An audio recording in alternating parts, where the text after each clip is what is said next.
Um perfil super detalhado da leucemia.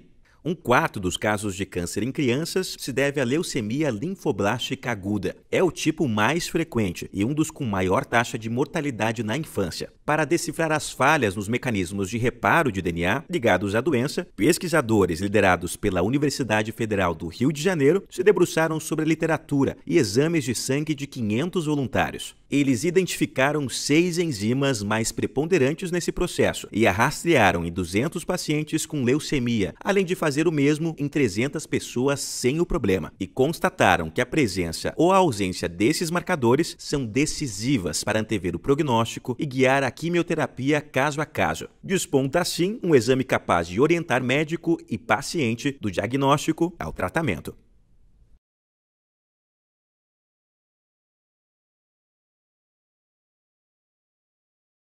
Vasculhar o DNA para flagrar o TDAH. Não é tão simples fazer o diagnóstico do transtorno de déficit de atenção e hiperatividade, condição que afeta 5% das crianças. E o que os genes teriam a dizer sobre esse quadro? Foi o que apuraram estudiosos da USP e da Unifesp. Eles submeteram 30 crianças com TDAH e 11 sem o distúrbio a um amplo teste genético. Desvendaram então que aqueles com diagnóstico clínico apresentavam hipermetilação em alguns trechos do DNA, ou seja, alguns de seus genes estavam silenciados. O experimento permite entender melhor o elo do transtorno com a genética e pensar em um exame inédito para indicar de forma precoce e assertiva o TDAH.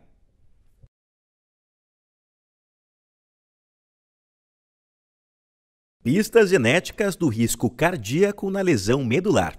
Pessoas paraplégicas ou tetraplégicas têm um risco de 2 a 3 vezes maior de sofrer um infarto ou AVC. Uma das formas de reduzir essa propensão é a prática de exercícios. Para descortinar a relação entre atividade física e problemas cardíacos nessa população, no nível molecular, cientistas da Unicamp fizeram uma bateria de avaliações, incluindo exames de sangue e ultrassom de carótida, em 22 pessoas sem lesão medular, 17 cadeirantes sedentários e 23 que praticavam esportes. Foi aí que descobriram que algumas partículas de microRNAs apareciam mais em sujeitos com lesão medular sedentários. Além de reforçar o poder preventivo dos exercícios, a pesquisa dá subsídios à criação de novos métodos e tratamentos para aferir e controlar o risco cardiovascular nos cadeirantes.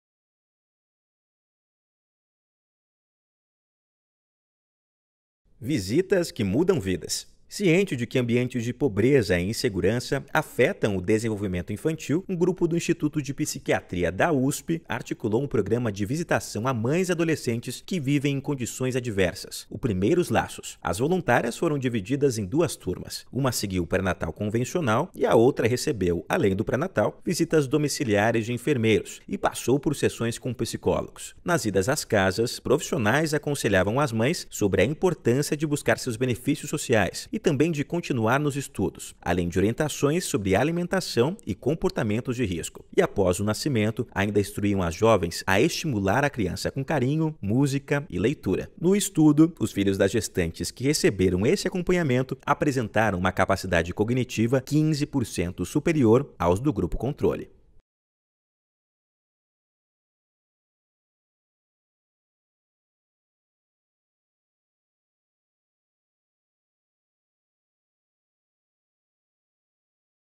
O mapa dos hábitos dos brasileiros.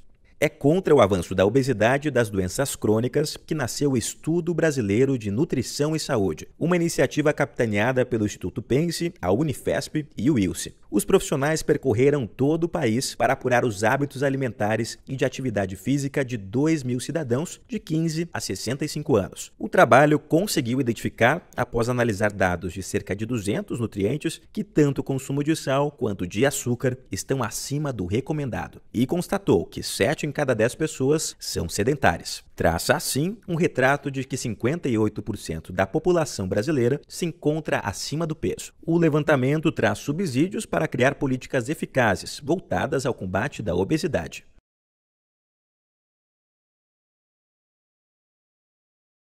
Rede de excelência contra o câncer ocular.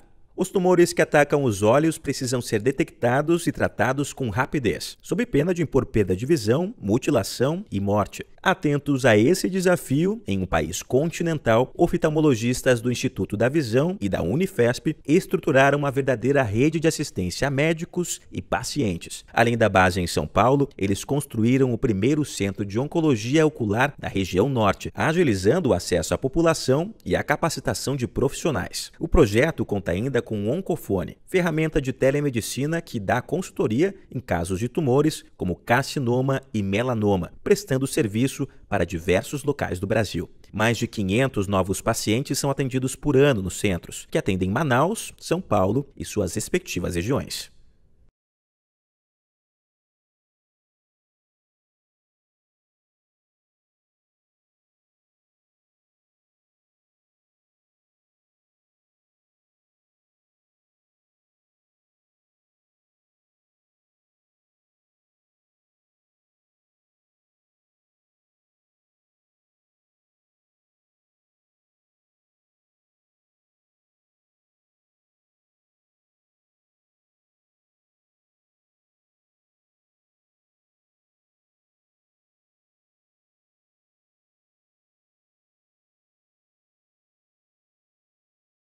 Células-tronco domam o diabetes. Pessoas com diabetes tipo 1, a versão marcada pela agressão do sistema imunológico ao pâncreas, dependem de injeções de insulina, pois um tratamento pioneiro no mundo, idealizado na USP de Ribeirão Preto, emprega células-tronco para eliminar o ataque autoimune e garantir mais qualidade de vida aos diabéticos. Destinada a recém-diagnosticados, a terapia começa com a coleta de células-tronco e sessões de quimioterapia para zerar a imunidade. Depois, as células são reinseridas no organismo para reformular as defesas, que agora deixam de bombardear o pâncreas. No comparativo com pacientes usuários de insulina, quem passou pelo transplante deixou, pelo menos em algum momento, de depender do hormônio sintético, obteve melhor controle glicêmico e não apresentou nenhuma sequela.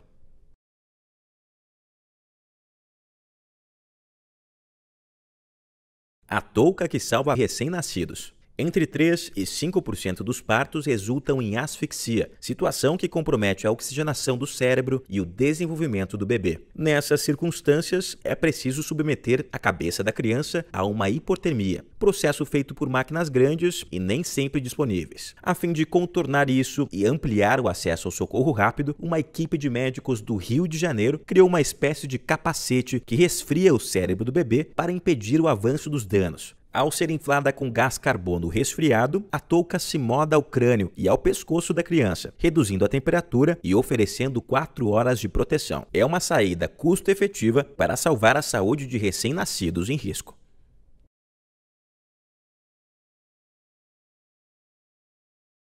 Esperança real contra a esclerose sistêmica.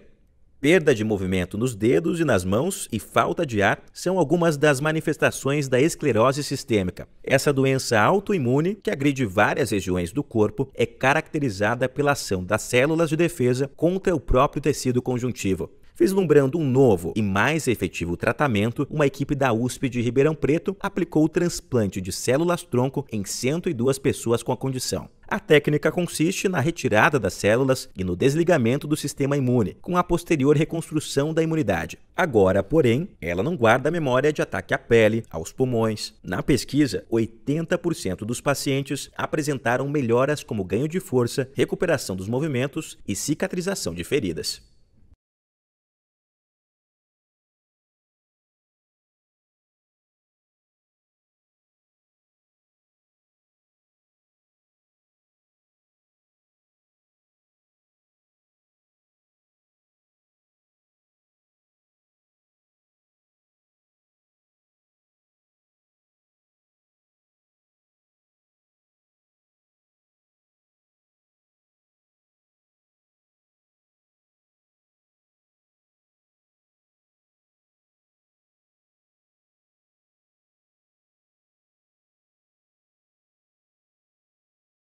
Cardiômetro, um alerta público sobre o coração. As doenças cardiovasculares são a principal causa de morte no Brasil. Ocorre um óbito a cada 40 segundos. Para conscientizar a população sobre este dado e orientar uma prevenção mais eficiente, a Sociedade Brasileira de Cardiologia criou o Cardiômetro, ferramenta disponível na internet que exibe minuto a minuto o número de mortes ligadas ao coração e ao AVC. Os dados assustam. Os problemas cardiovasculares matam bem mais do que câncer, traumas e infecções. Mas o cardiômetro dá um passo além, esclarece os principais fatores de risco e oferece um teste em que o internauta pode verificar onde se encontra na escala de risco cardíaco. É alerta e incentivo na tela do computador e do celular.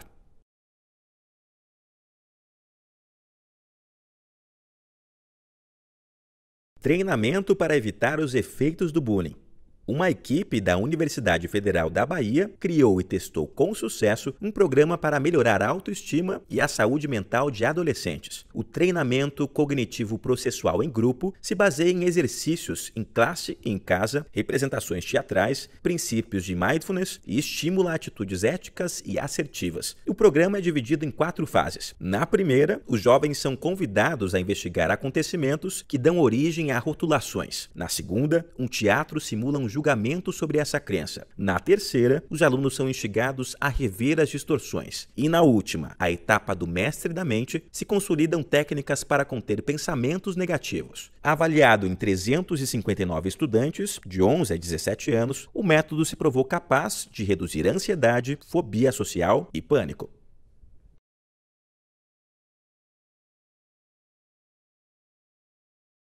O elo entre os fungos e o peso. Já há um bom número de evidências sobre a relação entre bactérias da microbiota intestinal e a obesidade. Pouco se sabe, porém, sobre a relação entre fungos dessa comunidade e o excesso de peso. Este foi o tema de um experimento da Universidade Federal de Juiz de Fora. Os cientistas fizeram exames de sangue e fezes e avaliaram a alimentação de 72 voluntários. Um terço obeso, um terço com sobrepeso e o restante com peso adequado. Descobriram, então, que os fungos da microbiota de pessoas dentro do peso diferem daqueles encontrados nos obesos. Nos primeiros, predomina o gênero filamentoso, enquanto nos demais se destacam as leveduras, também associadas a uma dieta rica em gordura e carboidrato. O achado abre caminho a novas intervenções na microbiota para o controle do peso.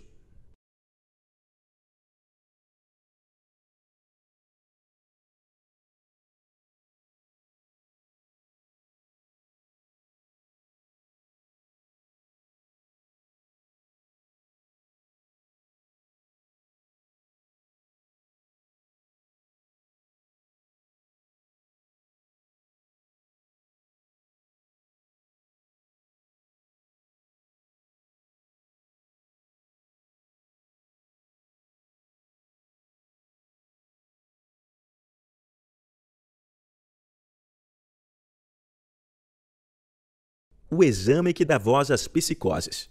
Um dos maiores desafios da medicina hoje é a falta de ferramentas que permitem um diagnóstico preciso dos distúrbios psiquiátricos. Pensando numa solução, um time do Instituto do Cérebro, da Universidade Federal do Rio Grande do Norte, desenvolveu um método que permite identificar doenças como esquizofrenia e transtorno bipolar, ao analisar a maneira como as pessoas falam. Funciona assim: os profissionais gravam relatos dos pacientes e um programa de computador detecta padrões gráficos que acusam quadros propensos à psicose e mania. Repetições de palavras e fala acelerada, por exemplo, são captadas e ajudam a flagrar problemas com até 2 anos de antecedência. Nos estudos, a estratégia apresentou nada menos que 93% de precisão.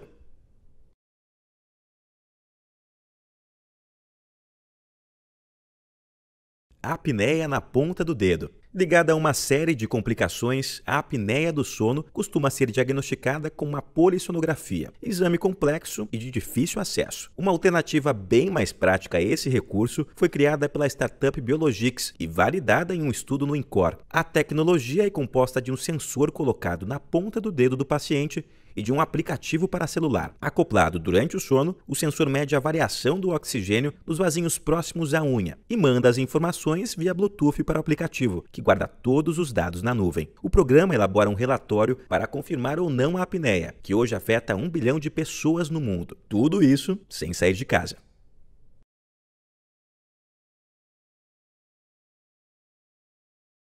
uma luz para os prematuros. 55% dos partos no Brasil acontecem sem a equipe médica saber ao certo qual a idade gestacional do bebê. Assim, fica difícil distinguir aqueles que são prematuros e necessitam de cuidados especiais. De olho nesse cenário, pesquisadores da Universidade Federal de Minas Gerais conceberam um dispositivo que usa lâmpadas de LED para descobrir quantas semanas tem a criança. O pequeno aparelho lança feixes de luz do calcanhar do bebê e um software avalia em tempo real quanto a luz é absorvida ou refletida. Quanto maior a absorção, mais novinho o bebê. O resultado permite, então, tomar decisões certeiras e proteger a criança. Depois do êxito por aqui, o método já está sendo testado fora do país.